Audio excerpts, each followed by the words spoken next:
Fear Telugu film review by allrounder star Ballem Venumadhav. English టైటిల్తో English అక్షరాలనే fear అని ఇలా చూపించిన టైటిల్తో వచ్చినటువంటి ఈ సినిమా 1:52 నిడివి మాత్రమే, 2 గంటలు కూడా లేదు సినిమా.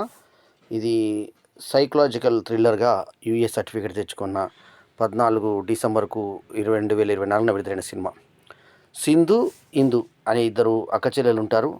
ఇందులో ఆమెకు ఒక బాయ్ ఫ్రెండ్, సంపత్ అని ఒక బాయ్ ఫ్రెండ్ ఉంటాడు. అతను మిస్ అయ్యాడని చెప్పేసి ఆమె గోల పెడుతుంటుంది. అవినాష్ కురువిల్లా డాక్టర్గా ఉంటాడు. అరవింద్ కృష్ణ ఆ బాయ్ ఫ్రెండ్గా యాక్ట్ చేశాడు. ఇక వేదిక ద్విపాత్రాభినయంతో సింధు, ఇందుగా నటించింది. ఇంకొక ఫ్రెండ్గా సాహితీ దాసరి, తర్వాత తల్లిగా పవిత్ర లోకేష్, డాక్టర్గా అనీష్ కురువెల్లా, అవినాష్ కాదు అనీష్ కురువిల్లా. ఆ తర్వాత సయాజీ షిండే ఫాదర్గా, తర్వాత జయప్రకాష్ ఫాదర్గా సయాజీ షిండే ఒక ఇంపార్టెంట్ క్యారెక్టర్ని, సత్యకృష్ణ, వీళ్ళు సయాజీ షిండే ఇద్దరికి వాళ్ళ పిల్లలు మిస్ అయితే వాళ్ళు మెంటల్ అసైలంలో వాళ్ళు హెల్ప్ చేస్తూ ఉంటారు.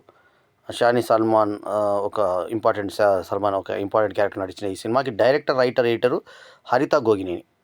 ఇక ప్రొడ్యూసర్ వచ్చేసి ఏఆర్ అభి. ఆ తర్వాత అనూప్ రూబెన్స్ మ్యూజిక్ చేసిన ఈ సినిమాకి ఆండ్రూ సినిమాటోగ్రఫీ చేయడం జరిగింది. ఇక సినిమా ఎలా ఉంది, కథా కమామిషి ఏంటో ఒకసారి చూద్దాం. ఫియర్ సినిమాలో వేదిక ఓపెనింగ్ టైటిల్ ఎలా ఉందంటే, ఆమె కారులో భయపడుతూ ఉంటుంది. ఎవరో ఒక మాస్క్ మనిషి ఆమె కనబడుతూ ఉంటాడు, భయపడుతూ ఉంటుంది. అలా కారు సాగిపోయిన తర్వాత రోడ్డు మీద ఫియర్ అని వేయడం ఇంగ్లీష్ టైటిల్ లాగా, అంటే రవిబాబు జనరల్ ఇట్లాంటి వేసే టైటిల్స్ డిఫరెంట్గా వేస్తుంటాడు. అట్లాంటి టైటిల్ లాగా మనకు ఫియర్ టైటిల్ కనిపిస్తుంది.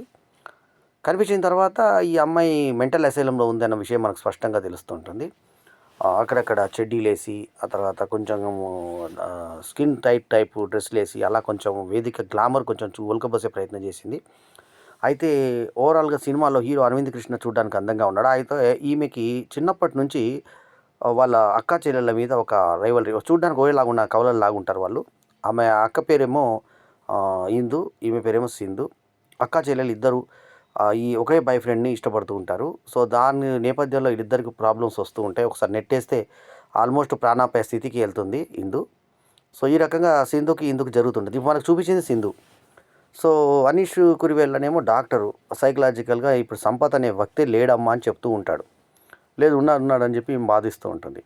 ఈ నేపథ్యంలో ఇందాక చెప్పినట్టు ఈ మంచి ప్యాడింగ్ ఆర్టిస్టులు పవిత్ర లోకేష్ను, ఆ తర్వాత సియాజీ షిండేను, ఆ తర్వాత మనకు సత్యకృష్ణ, తర్వాత పవిత్ర లోకేష్, వీళ్ళ ఆర్టిస్టులు అందరూ కూడా, సాహితీ దాసరి, వీళ్ళందరూ మనకు కనబడుతూ ఉంటారు. తీరాపోతే ఈమెకి మెంటల్ ట్రీట్మెంట్ ఇచ్చినా ఏమి ఇచ్చినా కూడా ఆ సంపత్ని మర్చిపోలేకపోతూ ఉంటుంది. తల్లిదండ్రులు ముందు చిన్నప్పుడు ఈమెకి ఏదో ప్రాబ్లం వచ్చిందని చెప్పి హాస్పిటల్లో అనీష్ కురువెల్ దగ్గర చేస్తారు. అయితే ఇందులో స్కిజోఫ్రెనియా అనేటువంటి జబ్బు, అంటే లేనిది ఉన్నట్టు ఊహించుకునేటువంటి ఏదైతే జబ్బు ఉంటుందో, నేను కలలు కనకజిలియా కౌసల్య అంటే సినిమాలో ఈ జబ్బు మీద సినిమానే చేయడం జరిగింది. అంటే ఒక డైలాగ్ చెప్పడం జరిగింది. నవ్వుపిరి అనేది పూర్తి స్థాయి సినిమా మనకు తెలుగులో కర్మని డైరెక్షన్లో రావడం జరిగింది.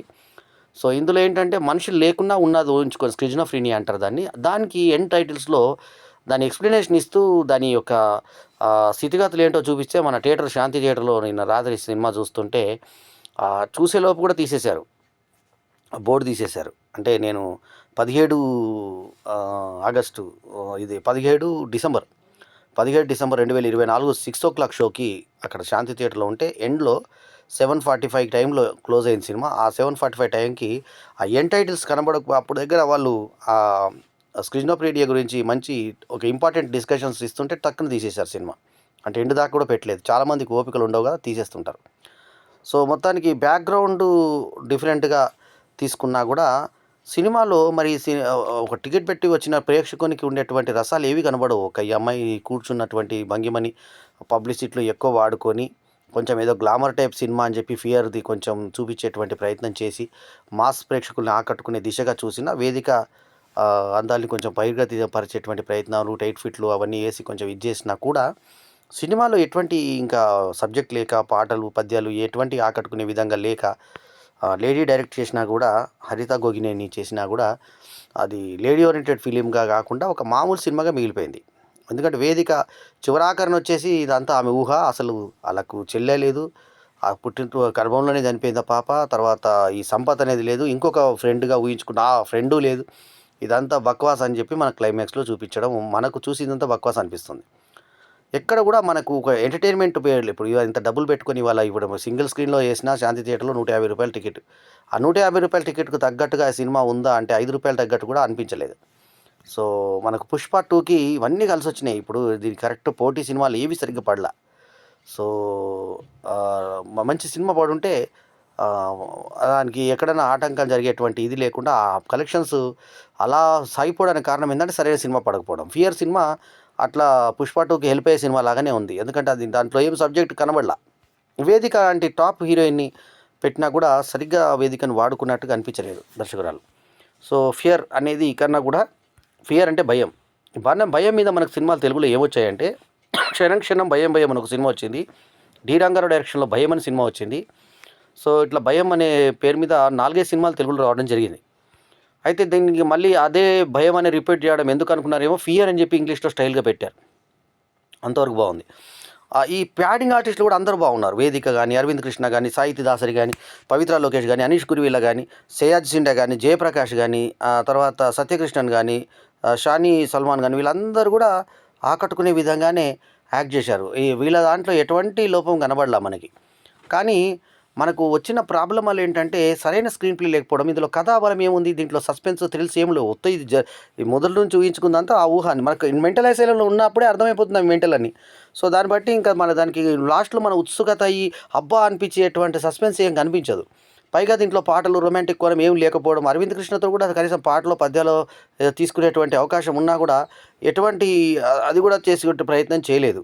సో అందుకే దర్శకురాలు దీన్ని కొంచెం మన హరిత గోగినేని కమర్షియల్ సినిమాగా మలిచేటువంటి ఆ యాంగిల్లో ఏ రకంగా ఆలోచించలేదు ఆమె. దానివల్ల అనూప్ రూబెన్ సంగీతం కూడా వృధానే అయింది సినిమాకి. సో ఫియర్ సినిమా ఒక అతి సాధారణ సినిమాగా మిగిలిపోయి ప్రేక్షకులకు అంటే డబ్బు పెట్టిన ప్రేక్షకులు కొంచెం నిరుత్సాహంతో బయటకు వచ్చే పరిస్థితి. కాకపోతే దీంట్లో కొంచెం పరిశోధనాత్మకంగా నెట్లో చూపిస్తూ స్కిజోఫ్రీనియా గురించి కొంచెం డీటెయిల్గా చెప్పేటువంటి ప్రాసెస్ అనీష్ ద్వారా, తర్వాత హిప్నాటిక్ మూడ్లోకి తీసుకెళ్ళి ఏ రకంగా ఈ ఫియర్ని బయటకు తీసుకొచ్చేది అది మనకు కొంచెం బాగా కనిపిస్తుంది. మెంటల్ అని చెప్తే ఇంకా సినిమాకి కరెక్ట్గా మానసిక స్థితి మీద ఒక సైకలాజికల్ థ్రిల్లర్ కాబట్టి ఆ రకంగా పెడితే ఇంకా భయం కన్నా కూడా అమ్మాయి భయపడడం కన్నా కూడా ఆమె భయపడము మనకు చూపించారు. కానీ సినిమాలో ఫియర్ ఫియర్ ఫియర్ అని ఒక సాంగ్ టైటిల్ సాంగ్ కూడా పెట్టారు. కానీ ఫియర్ కన్నా కూడా మనకి ఎక్కువ ఇందులో సైకలాజికల్ ప్రాబ్లమే మనకు కనబడుతుంది. సైకలాజికల్ డిజార్డర్ ఉన్నటువంటి వేదిక కథనే ఈ ఫియర్గా తీయడం జరిగింది. సో ఈ సినిమాకి నేను ఇచ్చినటువంటి rating 1.75/5 is my review rating. ఈ రివ్యూ కనుక మీకు నచ్చితే లైక్ చేయండి, కమెంట్ చేయండి, షేర్ చేయండి, మా ఛానల్కు తప్పకుండా సబ్స్క్రైబ్ చేయండి. ఎల్లప్పుడూ మీ ఆదరాభిమానాలు ఆశించే మీ ఆల్రౌండర్ స్టార్ బల్లెం వీర్ మాధవ్. నమస్తే, జై హింద్.